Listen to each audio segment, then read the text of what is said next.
Hi, I'm Sue Look. I'm the town clerk. We're talking today about the electronic sign that was purchased this past year. It is to replace a sign that was created a number of years ago now by Kyle Woodbury. He did it for his Eagle Scout project, and it served the town well. It used to be that I would go and one letter at a time spell out each committee meeting and post it to the sign once a month. But the intent was always to go to a whiteboard technology of some sort or a digital sign. And there was money set aside for that. Then last town meeting, the town approved monies to go through and purchase the sign. We put one here, and the fire department also had some money set aside for signs. They got a sign as well. So now we have two different signs in the town. They are both run through the same software, which is web-based. And that means that I can update it here from my desk, but I can also update it from home through my cell phone, as can the fire department. They can update their sign from mobile locations as well, which especially during the windstorm of last October made it very handy, because I would have had a very difficult time driving over here the way the roads were with all the trees down and whatnot in October. But sitting on my couch at home, I could go online and put out the emergency messages that let people know where they could get potable water, where they could get washing water, where they could go for warming shelters, things of that nature. So it ended up being quite useful. When you first signed into the system, there are two options, one for public safety, one for the town office. So from one place, I can update both signs if need be, as they could as well. So I would choose, in most cases, town office, and then choose a playlist. We have multiple playlists out there so that I can have a different list playing if there is a holiday or some sort of event. And there's always what's called the current playlist. So if the special one ends, we don't have any blank space on the sign. It will continue. Currently, we're running the slides for 6 seconds each.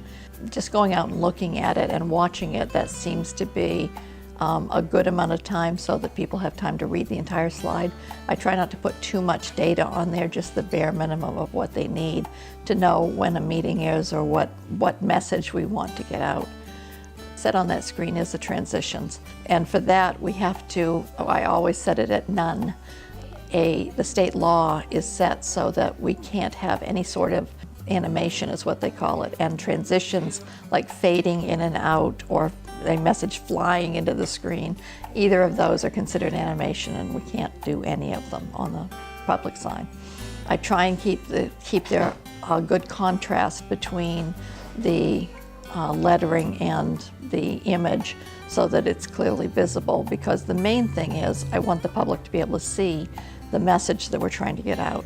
But at the same time, I want the image to remind them of what this message is, so they might not need to read it all the time. I'm trying to keep with the same image for each committee, for instance. We do have a limitation on the number of slides that it's self-imposed. We've set it at now about 8, because in the course of a couple of days, we figure people going back and forth past the sign are likely to be able to see all 8 slides, or there's a potential of that. If we got many more than that, they really wouldn't. Any message we tried to put out would be lost in the shuffle of too many slides. It is an LED sign, which means it's incredibly bright at night. And we have the ability by hour to change the brightness of the sign. So right now I have it set for during the day, it will be at 100% brightness. But at night it goes down to 25% brightness. The selectmen have approved a sign policy so that it's just town-related messages that are going to be on the sign. We will possibly make some exceptions, and there will be a request form on the website, which will be under, from the home page, you would click on General Information, and then under that, Reports and Forms, and the form will be out there. That form is sent into the town office. We give it to the town manager, and he's the one that makes that determination, whether a exterior message can go on there. The selectmen also said there would be no commercial messages, nothing for sale, nothing along that line that would go on the sign. So we are limited in that. If you have any questions about the sign, you're welcome to give me a call. My name again is Sue Look. I'm the town clerk.